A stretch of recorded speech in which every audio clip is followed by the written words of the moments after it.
2019 में हरियाणा बोर्ड की 10वीं क्लास के टॉपर संजू अब सीबीएसई 12वीं की परीक्षा में देश में दूसरे स्थान पर रही हैं। पानीपत के गांव करहंस की बेटी संजू एक कारपेंटर की बेटी हैं और अपनी पूरी पढ़ाई स्कॉलरशिप से की है। संजू राजस्थान के सीकर में पढ़ती हैं, जहां की एक एकेडमी उसे घर से 2 साल पहले अपने खर्चे पर पढ़ाने ले गई थी। 22 जनवरी 2015 को पानीपत की धरती से प्रधानमंत्री नरेंद्र मोदी ने बेटी बचाओ बेटी पढ़ाओ की हुंकार भरी थी।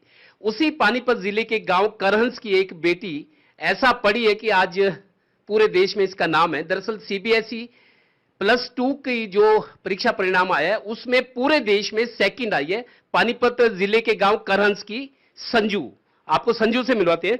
संजू, सेकंड आई हो तुम पूरे देश में, कैसे पता लगा? मुझे अपने एकेडमी के थ्रू पता लगा था और मैंने रिजल्ट चेक किया था। जैसे मुझे रोल नंबर नहीं पता था क्योंकि एडमिट कार्ड रिलीज़ नहीं हुए थे, बट मुझे स्कूल कोड पता था, तो मैंने स्कूल कोड फिल करके अपना रोल नंबर फाइंडर जो साइट है सीबीएसई ने न्यू लॉन्च की, उससे मैंने रोल नंबर निकाला और फिर मैंने सर्च किया, तब मैंने मार्क्स। संजू के साथ ये डिस्टिंक्शन नहीं है कि +2 सीबीएसई में पूरे देश में सेकंड आई है। 2019 में हरियाणा स्कूल बोर्ड का जो परीक्षा परिणाम था उसमें हरियाणा में टॉपर थी, ये भी इसकी एक पहचान है।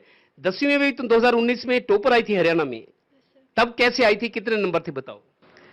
तब 2019 में जो एचबीएसई ने एग्ज़ाम कंडक्ट किए थे उसमें मेरे 497 मार्क्स आए थे आउट ऑफ 500, मीन्स 99.4% मैंने ऑब्टेन की थी एंड अभी मेरे 99.8% है। अब आगे चूंकि +2 के बाद एक दिशा तय करनी होती है, मेडिकल में जाना है, नॉन मेडिकल में जाना है, बनना क्या है, और उस तरह के मेहनत रास्ते इख्तियार करने पड़ते हैं। क्या बनने का इरादा है? फिलहाल तो मैं अभी नीट की तैयारी कर रही हूँ, देन ये एंट्रेंस एग्जाम क्लियर करने के बाद MBBS and then I want to become an IAS officer. Sanju की मम्मी अक्सर स्वास्थ्य से बीमार रहती है, अभी भी लेटी हुई थी जब हम इनके घर आए। आपको कितनी खुशी हो रही है, आपकी बेटी ने वो काम कर दिया जो लाखों लोग सोचते होंगे कि हमारे बच्चे भी इस तरह की पढ़ाई करें, हमारा नाम हो, हमारे बच्चे का नाम हो? अब मेरा तो सपना ही पूरा हो गया। फिलहाल आगे भी मैं सोच रही थी मैं खुद पढ़ाई करूं, खुद ना पढ़ाई, अपना सपना पूरा ना करके बच्चों के थ्रू तो अपना सपना पूरा कर रही।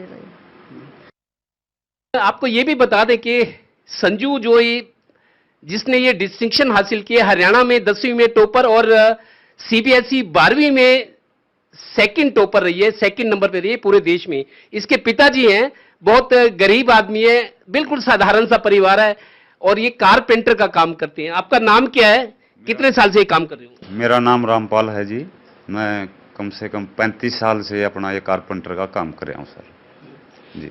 नहीं, आपकी बच्ची ने 10वीं में भी पूरे हरियाणा में 1 नंबर पे, सीबीएसई 12वीं में पूरे देश में 2 नंबर पे, आपको भी फक्र हो रहा होगा? जी बिल्कुल फक्र हो रहा सर। हमारी इच्छा थी कि हम पढ़ लिख के आगे बढ़े और वो हम पूरा ना कर सके जी अपनी आर्थिक स्थिति के कारण, तो वो सपना अपने बच्चों में देखा सर, तो अपने बच्चों के ऊपर पूरा जोर लगाया। अब मेरा जीवन सफल है जी। गांव के लोग आए होंगे बधाई देने आपको? हाँ जी आ रहे हैं सर, ये हमारे सरावत साहब हैं सर, पप्पू जी, ये भी आ रहे हैं, इनको भी बहुत बहुत बधाई सर। लड़की ने आपके वो काम करके दिखाया जो आपने सोचा शायद नहीं होगा, लेकिन आपने पढ़ा, अच्छा पढ़े, लेकिन ये तो उससे भी बहुत आगे निकली है। अब जो बनना चाहती है बनाओगे इसको? बिल्कुल, इनकी मेहनत को देखते हुए सर, चाहे मैंने अपना शरीर बेचना पड़े, मैं पीछे नहीं हटूंगा सर, और जो बनेंगे मैं उसमें पूरा मदद करूंगा सर, जो मेरी अपनी। संजू की इस शानदार कामयाबी पर गांव के एक समाज सेवी देवेंद्र सहरावत हमारे साथ हैं। आपके लड़की तो आई है जी इस डिस्टिंक्शन, लेकिन इस गांव का भी नाम पूरे देश में, पूरे हरियाणा में कि करहंस भी कोई गांव है पानीपत में, आपको कितनी खुशी हो रही है? हमारे लिए तो बहुत खुशी का पल है, ये इतनी अच्छी उपलब्धि है, इसके कितना मान सम्मान गांव का बढ़ता है और बच्चों को, दूसरे बच्चों को भी इस चीज़ से बहुत लगता है कि वो भी कर सकते हैं, वो फॉलो करेंगे।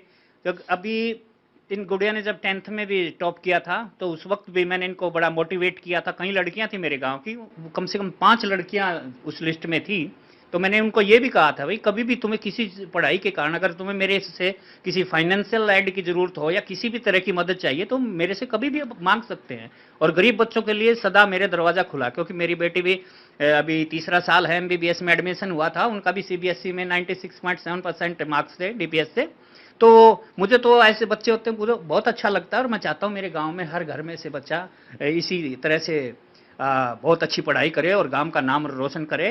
हरियाणा में बहुत सारे ऐसे माँ बाप हैं, जैसे जो कोई हलवाई का काम करता है या जैसे कारपेंटर है, छोटा काम करके साधारण अपने हाथ से कारीगरी करके वो सोचते हैं कि हम तो नहीं पढ़ पाए लेकिन हमारे बच्चे वहां पहुंचे जो सपना कभी हमने देखा था। तो इस संजू ने आज मां बाप का सपना ही पूरा नहीं किया, प्रधानमंत्री नरेंद्र मोदी के उस आह्वान जो 22 जनवरी 2015 को पानीपत की धरती से किया था कि बेटी बचाओ बेटी पढ़ाओ, यही वजह है कि संजू के पिताजी ये कह रहे हैं कि मेरे को अपना शरीर भी दांव पे लगाना पड़े, इस बच्ची को मैं वहां ले जाना चाहता हूं जहां ये डिजर्व करती है। कैमरामैन राजेश कुमार के साथ देवेंद्र कथोरिया, टोटल न्यूज, गांव करहंस, पानीपत।